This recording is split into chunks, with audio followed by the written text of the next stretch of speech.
Greetings, everybody. This is Dr. Jonathan Cox here with your weekly lecture. There are many ways in which racial and ethnic identities are constructed on social media. Your readings this week address some of these processes, but one of the most significant ways in which this happens is through media representation more broadly. Now, this is particularly important for racial and ethnic minorities.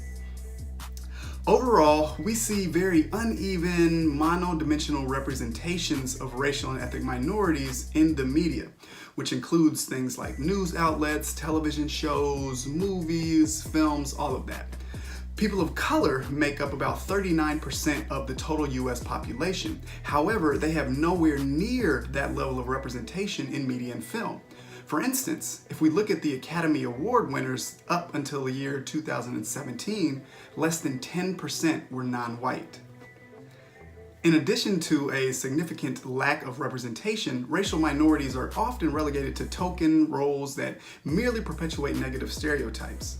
Beyond being reductionist or extremely narrowly focused, these stereotypical representations actually work as a form of social control that maintains the racial status quo.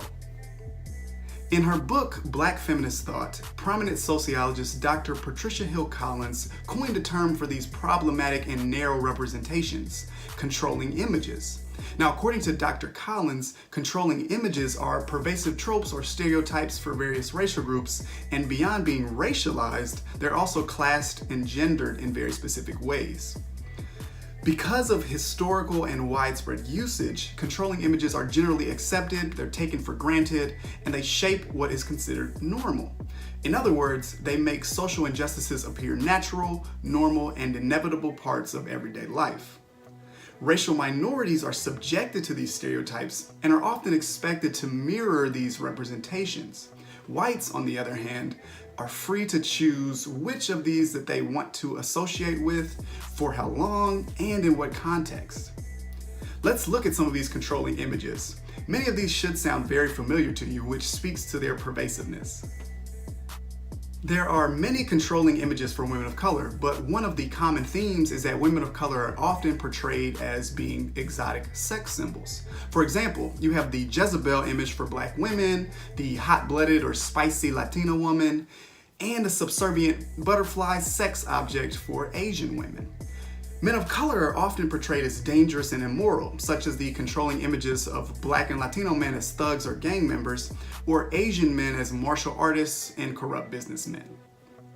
Controlling images are important because they not only shape our thoughts and perceptions about racial and ethnic minorities, but they also work to define what whites are and are not in comparison, and justify existing inequalities and discrimination.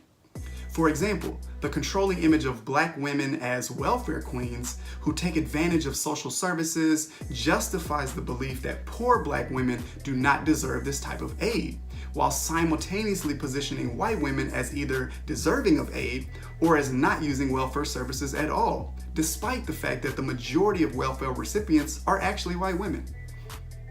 Representations of Black men as thugs or Latino men as gangbangers reinforces the idea that Black and Latino men are prone to violence and criminality, and it also justifies their disproportionate rate of imprisonment.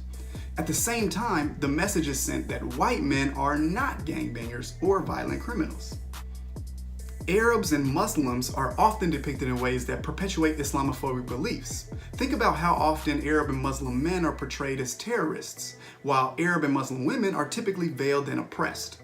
Now, these images also work to justify foreign intervention, reinforcing stereotypes that Western culture is more progressive and egalitarian, while Arab cultures are backwards and patriarchal, and thus need to be saved by whites who know better than the poor, misguided brown people.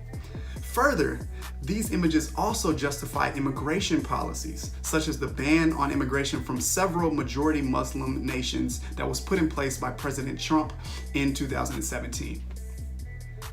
One way we can connect controlling images and other forms of media representation to social media is by exploring how social media is used to either reinforce or combat stereotypes. Twitter is one social media platform where debates about racial representation often take place. For example, You may recall that many individuals tweeted their disappointment over the casting of several black actors as main characters in the popular movie The Hunger Games. Despite the fact that Suzanne Collins, the author of the book series, describes many of these characters as having dark brown skin in the books. Now, these tweets show how many people believe that their heroes should be white, not people of color. Twitter has also been used to highlight inequalities in representation, such as with the Academy Awards. When the 4 main acting categories in 2015 included only white actors, the hashtag #OscarsSoWhite emerged as a response. And the hashtag went viral in 2016 when only white actors were nominated for the prestigious awards once again. Now, as a result of the viral attention, the Oscar nominees and winners in 2017 were much more racially and ethnically diverse. Although Twitter users were also quick to point out that there was still a lot more work that needed to be done. So there you have it. Racial and ethnic identities are constructed in media spaces, including social media, at least in part through processes of representation. Controlling images for racial and ethnic minorities reinforce narrow, predominantly negative stereotypes that simultaneously tell us what people of color are and white people are not. And they work to justify existing inequalities and discriminatory practices or policies. The next time you're watching one of your favorite television shows or movies or browsing through social media, see if you can recognize how representation is working. That's it for today's lecture. Have a great day and peace. Give me some ganja.